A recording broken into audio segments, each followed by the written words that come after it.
총회의 표이면서 교회 표가 복음의 사람 예배자로 살게 하소서입니다. 우리 예배가 어떤 예배가 되어야 되는가, 우리는 예배자로 어떠한 삶을 살아야 되는가, 우리가 한번 생각해 봐야 할 문제입니다. 지금으로부터 3년 전 2020년 1월 코로나가 발발한 이후 저희는 경험해 보지 못한 시간들을 3년째 보내고 있습니다. 이로 인해 기독교 안에서 교인의 감소는 물론이고 모이지를 못하니 영적으로 계속해서 약화되고 또 재정적인 어려움도 있어서 작은 교회들은 문을 닫는 교회들도 여럿 생기고 있습니다. 당연하게 드린다는 이 예배가 당연한 것이 아니라 힘써야 되는 것이고 무언가 우리가 예배자로서 다시 생각하지 않으면 안 되는 부분들을 우리에게 깨닫게 해주는 시기이기도 합니다. 코로나 확진자가 줄어들면서 교회들마다 교인이 다시 돌아오고 회복하고 있지만 수적으로만 보면 현장 예배는 더디게 회복이 되고 있습니다. 이 문제는 작년에 어른들의 예배만의 문제가 아니라 오히려 교회 학교 어린아이들에게 더 심각한 문제로 다가오고 있습니다. 그 정도로 현장 예배의 회복이 더디다는 것입니다. 총회에서는 이 표를 내면서 저희도 이 표를 같이 가지고 가면서 이 더딘 예배의 회복의 원인이 어디에 있을까 진단하고 여기에 대해서 어떤 예배의 삶을 살아야 되는가 우리가 다시 한번 생각하는 마음으로 우리가 오늘 말씀을 나누려고 합니다. 총회에서 한 그 내용 중에 이러한 글을 본 적이 있습니다. 총회에서는 더딘 예배 회복의 원인 중에 하나로 편리함을 우선시하는 상황에 있다고 말을 합니다. 편리함을 우선시한다. 그래서 이런 말을 합니다. 신앙생활은 편리함만을 추구할 때 생명력과 역동성을 잃어버릴 수 있다. 이러한 모습은 경건의 모양은 있으나 그 능력을 잃어버린 신앙의 모습이며 불이익과 불편함마저도 감수하면서 경건의 훈련을 이어왔던 한국 교회의 아름다운 신앙 전통과 유산을 잃어버릴 수도 있다. 그러므로 한국 교회는 예배를 온전하게 회복하면서 동시에 예배의 전통을 다음 세대에 전수하고 새로운 전통을 만들어가야 할 것이다. 편리함으로 우리가 익숙해졌다는 말은 코로나로 인해서 예배 자리에 나오는 것에 우리가 어느 정도 익숙해지고 예배의 자리가 아닌 온라인으로 또 내가 주일 예배 드리는 것이 예전에 익숙했던 그런 편함에 한 번 더 나아가는 것으로 만족하게 되는 그러한 스스로 타협할 수 있는 부분들을 그 여지를 우리에게 줬다는 것입니다. 예전에 예배를 계속해서 모이기를 힘쓰고 어떤 어려움과 힘든 일이 있을지라도 예배에 집중하며 나아갔던 그런 모습이 아니라 이제는 신앙 안에 편리함으로 내가 무언가 테두리를 치고 이 안에서만 예배를 드리고자 하는 그런 부분들이 우리 가운데 많이 생겨났다는 거죠. 그래서 이러한 예배를 통해서 우리는 하나님이 주시는 귀한 예배자로서의 모습의 그런 부분들로 더욱더 나아가야 될 필요가 있는데 그것이 제대로 이루어지지 않기에 이러한 예배 회복이 더딜 수밖에 없음을 말하고 있습니다. 물론 이것은 전체 교인에 대한 부분에 다 해당되지는 않을 수 있습니다. 일부 교인들에게 해당되는 부분이지만 이 말은 우리에게 심각한 경종을 울리는 말씀이기도 합니다.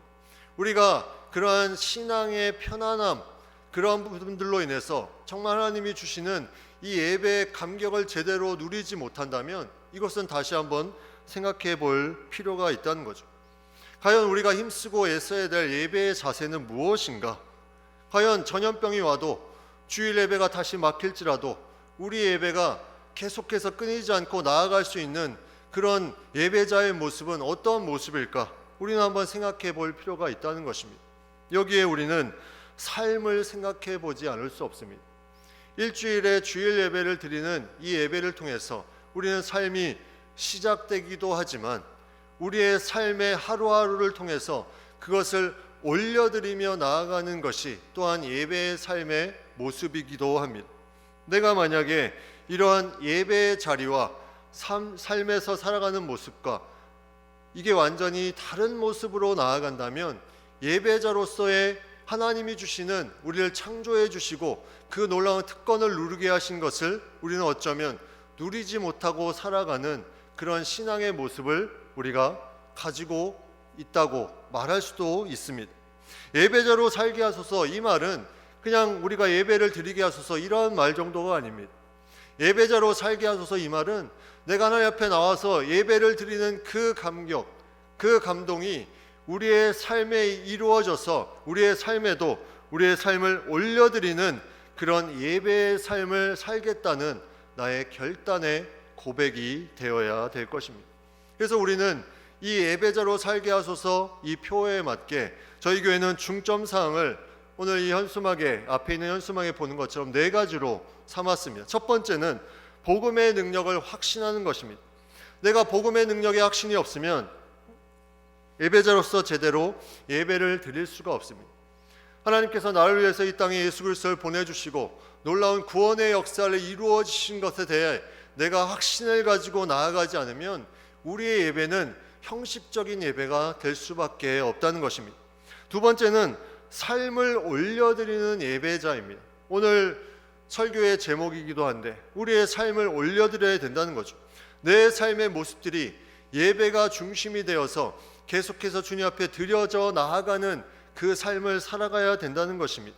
그것을 통해서 우리의 예배가 온전한 예배가 되고 우리의 삶이 예배자의 삶으로 나아갈 수 있다는 거죠. 세 번째는 예배자로 사는 기쁨의 회복입니다. 예배는 드리는데 기쁨이 없다면 이것 또한 너무나 안타까운 일입니다. 하나님이 우리를 예배하는 특권을 주셨는데 이 예배의 특권을 제대로 누리지 못한다면, 거기에 감사 감격하지 못한다면 이것은 너무나 안타까운 일입니다. 내가 예배자로 그러한 기쁨을 회복하기 위해서는 주일 예배로 그것이 이루어지는 것이 한계가 있다는 거죠. 내 삶에 하나님께서 주신 이 마음을 가지고 계속해서 예배로 나아갈 때 우리는 그 예배의 놀라운 특권으로 기쁨을 회복할 수 있다는 거죠. 이것이 예배의 영광이 드러나는 삶으로 이어집니다. 이러한 예배자의 삶을 살다 보면 이 영광이 하나님의 놀라운 은혜로 말미암아 나타납니다. 그의 삶이 그 예배를 통해서 계속해서 움직여지고 그 가운데 놀라운 하나님의 구원의 역사를 펼치심을 우리가 고백하며 나아갈 수 있게 된다는 거죠. 그래서 이 4가지는 너무나 중요합니다. 내가 복음의 능력을 확신하고 또 삶을 올려드리고 그 예배의 기쁨이 회복되고 예배의 영광이 나타나는 그런 삶을 살아가는 부분들, 우리에게 이것은 너무나 소중한 부분이라는 거죠. 그래서 예배자는 삶과 예배가 분리되지 않아야 됩니다. 삶과 예배가 분리되지 않는다는 것은 나의 삶의 그런 어떤 체질을 다시 바꿔 놓아야 되는 부분들로 우리가 생각해 볼 수도 있습니다. 나의 삶에 내가 바쁜 일로 무언가 분주한 일로 부랴부랴 하루를 시작했던 그런 인생 삶, 내가 어떤 관계성 속에서 누구를 만나는 것으로 하루의 스케줄을 잡고 그 스케줄을 위해서 열심히 뛰어갔던 그 삶, 그 삶의 어떠한 부분들이 다시 리셋되어서 다시 정립되어야 되는 부분들이 필요할 수 있다는 거죠. 우리가 삶을 드리는 것은 그래서 쉽지 않습니다. 로마서 12장 1절 말씀에 그러므로 형제들아 내가 하나님의 모든 자비하심으로 너희를 권하노니 너희 몸을 하나님이 기뻐하시는 거룩한 산 제물로 드리라. 이는 너희가 드릴 영적 예배니라. 여기 너희 몸을 하나님이 기뻐하시는 거룩한 산 제물로 드리라. 여기서 말하는 몸은 우리의 육체를 말하는 것이 아닙니다. 여기 너희 몸은 너의 삶을 말하는 겁니다. 너의 삶을 하나님이 기뻐하시는 거룩한 산 제물로 드리라. 그것이 너희가 마땅히 드려야 될 영적 예배다. 이것을 우리에게 말씀해 주고 있습니다. 과연 우리는 우리의 삶을 얼마나 드리고 있습니까? 우리의 삶을 하나님이 기뻐하시는 거룩한 산 제물로 얼마나 드리고 있습니까? 이거는 우리가 한번 생각해 볼 필요가 있다는 거죠. 만약 주일 예배로 우리가 모든 예배를 다 마쳤다고 간주한다면 우리는 동일한 코로나와 같은 일이 있을 때 우리는 예배자로서의 모습은 온데간데 없을 것입니다. 그러나 우리가 정말 삶을 올려드리고 그 삶 가운데 우리가 하나님이 기뻐하시는 산 제물로 드리기 시작한다면 어떠한 상황이 와도 이것을 이겨낼 수 있는 예배자의 모습은 변하지 않을 수 있다는 거죠. 그래서 우리는 이 예배자로 준비를 해야 됩니다. 이제는 당연한 것이 아니라 우리가 예배자로 살기 위해서 힘써야 된다는 거죠. 오늘 이 본문에 등장하는 이스라엘 백성들의 이야기를 한번 보면 이들은 광야를 지나서 요단강을 건너 가나안 땅에 이제 들어가게 됩니다. 광야에 40년이라는 시간을 지나서 가나안 땅에 이제 입성할 때 여리고 성이라는 방어하는 성이 있었습니다. 저 여리고 성을 어떻게 뚫고 나아갈 것인가? 이 여리고 성은 역사적인 자료에 의하면 그 둘레가 한 600m, 넓이가 한 32,000제곱미터. 지금 우리 옆에 있는 이 NC 야구장에 한 3배 정도 되는 그렇게 크지 않은 성입니다. 근데 이 성은 6m에서 8m 되는 아주 단단한 옹벽으로 그 성을 막고 있습니다. 그래서 웬만한 그런 어떤 공격이 월등하게 앞서지 않는 한 그 높은 옹벽을 타고 넘어가서 그 성을 정복하기란 쉽지가 않습니다. 그러한 상황 가운데 하나님께서 이스라엘 백성들에게 계속해서 말씀하고 들려주는 부분들이 오늘 성경에 나오고 있습니다. 오늘 말씀해 보면 이 여리고 성문이 1절에 굳게 닫혔고 출입하는 자가 없었다 이렇게 말하고 있습니다. 이 말은 다시 말하면 여리고는 방어 태세를 갖추었다는 거죠. 굳게 닫혔다. 그리고 출입하는 자가 없을 정도로 이들은 준비하고 있었다는 겁니다. 어떻게 준비를 할 수 있었을까? 이 이스라엘 백성이 광야를 거치면서 많은 이방 민족을 치고 여기까지 온 것을 그들이 들었다는 거죠. 이 내용을 어떻게 알 수 있냐면 여호수아 2장에 기생 라합이 하나님이 하신 일을 그가 고백하는 것을 보면서 기생 라합이 아는 그런 내용을 이 여리고성의 많은 사람들, 그곳에 사는 많은 사람들이 당연하게 알았으리라는 생각을 해보는 거죠. 그렇다면 그들은 이제 이러한 거대한 하나님이 함께 하시는 세력을 막기 위해서 철저히 방어 자세를 취하고 있었다는 겁니다. 이러한 옹벽이 쌓여 있고 방어에 매진하는 이 여리고성을 어떻게 이겨낼 수 있었을까? 오늘 2절 말씀에 보면 이 말씀을 하십니다. 여호와께서 여호수아에게 이르시되 보라 내가 여리고와 그 왕과 용사들을 내 손에 넘겨주었으니, 내 손에 넘겨주었으니 이 단어는 놀랍게도 완료형으로 쓰이고 있습니다. 완료됐다는 것, 다 끝났다는 겁니다. 아직 여리고성에 들어가지도 않았는데 하나님이 말씀하시기를 이미 다 너희의 손에 넘겨주었다. 다 끝났다. 우리의 신앙이 무엇입니까? 우리의 신앙은 이미 다 끝난 것을 누리는 신앙입니다. 이미 하나님께서 승리하신 그런 놀라운 역사 가운데 우리가 살고 있습니다. 그 가운데 하나님이 말씀하십니다. 가나안 땅에 약속을 주신 하나님께서 이 여리고 성에도 이 모든 것을 너에게 넘겨주었다. 다 끝났다. 너희가 그 가운데 살아갈 모습들은 이러한 모습들이다 하고 우리에게 알려주는 내용이 바로 오늘 여리고 성의 모습과 크게 다르지 않다는 거죠. 그들이 받았던 말씀이 뭐냐면 3절부터 나오는 말씀입니다. 하나님이 그 이스라엘 백성들에게 여리고 성을 하루에 한 바퀴, 마지막 7일째는 7바퀴를 여리고 성을 돌아라.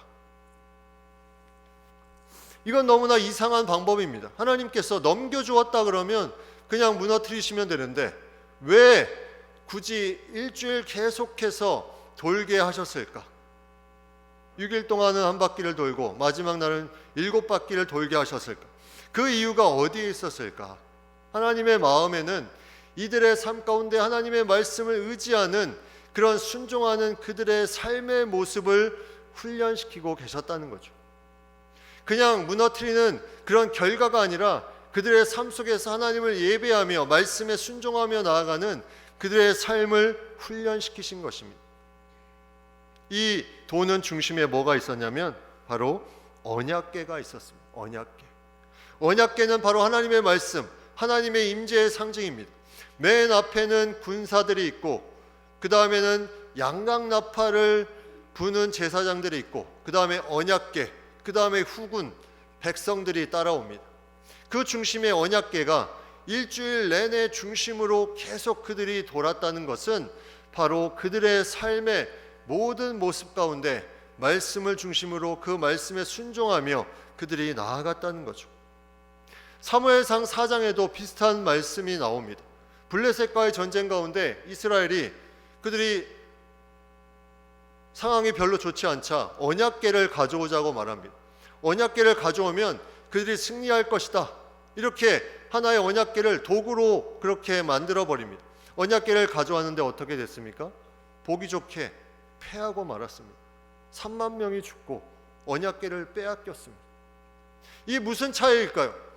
언약궤를 가져와서 같이 소리를 지르며 나아갔는데 이 여리고성이 무너지는 것과 블레셋 그 전쟁에서 패하고 있는 이 상황이 무슨 차이일까? 이 사무엘상에 나타나는 이 언약궤를 사용하는 이스라엘 백성들에게는 이 예배가, 이 언약궤 자체가 그냥 하나의 도구로 전락했다는 거죠. 그 자체에 하나님의 함께 하심이 아니라 어떤 하나의 도구가 되어서 내가 무언가 예배를 드리면 내가 이러한 결과를 얻을 것이다. 이렇게 자신들의 생각으로 그렇게 예배를 쉽게 생각하는 부분들이 있었습니다. 그런데 오늘 본문의 여리고에 나오는 이스라엘 백성들은 그러한 모습이 아니었다는 거죠. 하나님의 말씀을 붙잡고 그 말씀을 가지고 그들이 계속 하루하루 살아갑니다. 그 높고 높은 옹벽 가운데, 그 어떻게 될 줄 모르는 그 상황 가운데 하나님의 말씀을 붙잡고 예배하며 그들이 계속해서 돌게 됩니다. 우리의 인생이 그러한 모습으로 살아가야 됨을 우리에게 말씀해 주고 있습니다. 과연 우리는 예배를 드리는 것이 우리의 삶에 어떤 의미가 있는 것입니까? 내가 예배를 드림으로 말미암아 내가 벌을 안 받겠지, 내가 좋은 일을 있겠지, 이 정도의 마음입니까? 아니면 그 예배의 중심이 되는 하나님의 말씀이 내 삶을 움직이고 내 삶이 하나님께 올려드려서 이 예배를 통해서 하나님께서 영광 돌리는 귀한 예배로 나아가고 있는지 우리는 한번 생각해 볼 필요가 있다는 거죠. 이들은 이들의 삶 속에서 계속해서 그들의 삶을 다시 세팅하는 그러한 시간들을 보내야 됐습니다. 그 전에 있었던 그런 모습이 아니라 이제는 언약궤를 중심으로 그들이 계속 동일한 것을 반복하는 그들의 삶을 살게 되었습니다. 어쩌면 우리가 예배자로서 제일 먼저 해야 될 부분들은 우리의 삶을 세팅하는 부분입니다. 나의 삶을 다시 세팅하는 부분이 있어야 됩니다. 새해에 이 예배자로서 내가 제대로 살겠다 하면 내가 분주하게 여겼던 그러한 나의 일상, 일과 나의 어떤 개인적인 일이 아니라 하나님께 예배하는 것이 중심이 되어서 우리가 세팅해야 우리는 예배자로서 온전히 살아갈 수 있음을 우리가 생각해 보게 됩니다. 그들은 말씀에 순종하며 나아갔습니다. 말씀에 순종하며 그들이 계속해서 돌았다는 거죠. 그 가운데 이러한 양강나팔을 부는 제사장들이 있었습니다. 6절 말씀에 보면 눈의 아들 여호수아가 제사장들을 불러 그들에게 이르되 너희는 언약궤를 메고 제사장 7은 양강나팔 7을 잡고 여호와의 궤 앞에서 나아가라. 여호와의 궤 앞에서 양강나팔을 부는 제사장들이 이 나팔을 불고 나아갑니다. 이 양강나팔은 구약시대에 신호를 알리거나 경고를 하거나 이럴 때 쓰이는 그런 도구였습니다. 그런데 또 하나의 중요한 일이 있을 때 하나님을 찬양하는 도구로 쓰임받는 그런 도구가 이 양강나팔이었습니다. 그들이 양강나팔을 불며 나아갔다는 것은 넘겨주었으니 이미 모든 것을 이루시고 이미 승리케 하신 하나님을 찬양하며 그들이 예배로 나아갔다는 거죠. 말씀에 순종하는 것에 그들의 삶이 이어지고 또 이 삶의 모습들이 하나님을 찬양하는 것으로 계속해서 나팔을 부는 모습으로 그 가운데 이루어졌다는 것입니다. 이 모습들이 계속해서 하루하루 지나면서 계속 그들의 삶에 쌓이게 됩니다. 시편 46편 10절 말씀에 너희는 가만히 있어 내가 하나님됨을 알지어다. 내가 문나라 중에서 높임을 받으리라. 내가 세계 중에서 높임을 받으리라 하시도다. 우리가 예배드리는 가장 중요한 것은 하나님이 이 세계 가운데 높아지는 놀라운 영광을 찬양하는 그것 아닙니까? 하나님이 우리를 창조하신 것이, 이 하나님의 백성을 지으신 것이 너희로 나를 찬양하게 하려 함이라. 이것이 삶의 하루만 있고 나머지 6일에 이 양강나팔을 부는 찬양의 그런 목소리가 들리지 않는다면 우리는 예배자로서 하나님의 뜻 가운데 바르게 살아간다고 말할 수 없을 것입니다. 우리가 하나님이 기뻐하시는 예배를 위해서는 우리가 양강나팔을 계속 불어야 됩니다. 이걸 불며 하나님을 찬양하는 그 삶을 살아가야 됩니다. 그것이 바로 삶을 올려드리는 예배가 된다는 거죠. 그런데 오늘 본문에 이상한 부분이 하나 있습니다. 그게 뭐냐면 이 일주일 동안 계속 여리고성을 도는데, 그렇다면 안식일은 과연 그들이 어떻게 지켰을까? 일주일을 돌았다는 것은 그 7일 중에 하루는 안식일이었다는 것입니다. 그런데 이들의 안식일 규례를 보면 아무 일도 하지 말라, 십계명에 명확하게 나와 있습니다. 그런데 하나님은 그 모든 것을 뛰어넘고 그 여리고성을 7일 계속 돌라고 말씀하고 있습니다. 과연 이 7일 중에 어떤 날이 안식일이었는지 우리는 성경에 정확하게 나와 있지 않아 알 수 없지만, 물론 추측하건대 마지막 날 7번을 도는 그날이 안식일이 아니었을까 생각을 할 수 있지만, 그런데 중요한 건 동일한 모습으로 돌았다는 것, 이것이 변함이 없다는 것입니다. 우리가 예배를 드리는 이 부분이 너무나 중요하고 주님 앞에 나아가는 부분이 너무나 중요한데, 동일하게 이 예배의 모습이 삶에서 계속 돌아 계속 있었다는 것이 우리에게 너무나 귀한 것이라는 거죠. 다시 말하면 이들에게 여리고성을 도는 것은 아무 일도 하지 말라 하는 그 일이 아니라 하나님의 예배를 중심으로 드리는, 하나님께 온전히 나아가는 예배였다는 것입니다. 결국 이들의 삶은 7일 내내 안식일이었다는 거죠. 7일 내내 그들이 하나님이 주시는 놀라운 말씀의 감격으로 양강나팔을 불며 하나님을 찬양하며 그들이 그 여리고를 계속 돕니다. 어느 날이 안식일이 아니라 그들이 계속 하루하루가 매번 주님을 찬양하며 말씀 가운데 나아가는 안식일이 되었다는 거죠. 이 안식일은 사람을 위하여 주셨다고 예수님이 말씀하였습니다. 사람을 위하여 주었다. 하나님께서 이스라엘 백성들을 위해서 이 안식일의 삶을 그들의 삶 가운데 살게 하셨다는 거죠.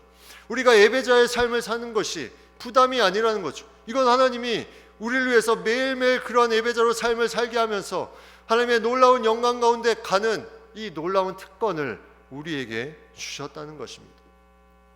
그렇다면 주일 예배는 어떤 의미가 있을까? 주일 예배는 매일매일 삶을 드리면 과연 이 주일 예배, 하나님께 같이 나아가는 이 예배는 어떤 의미가 있을까? 물론 이것은 하나님의 말씀이기도 합니다. 하나님의 명령이기도 합니다. 근데 그 안에 의미를 찾아보면 첫 번째, 이 하나님의 거룩한 공동체로 천국의 예배를 다 같이 경험하는 시간입니다.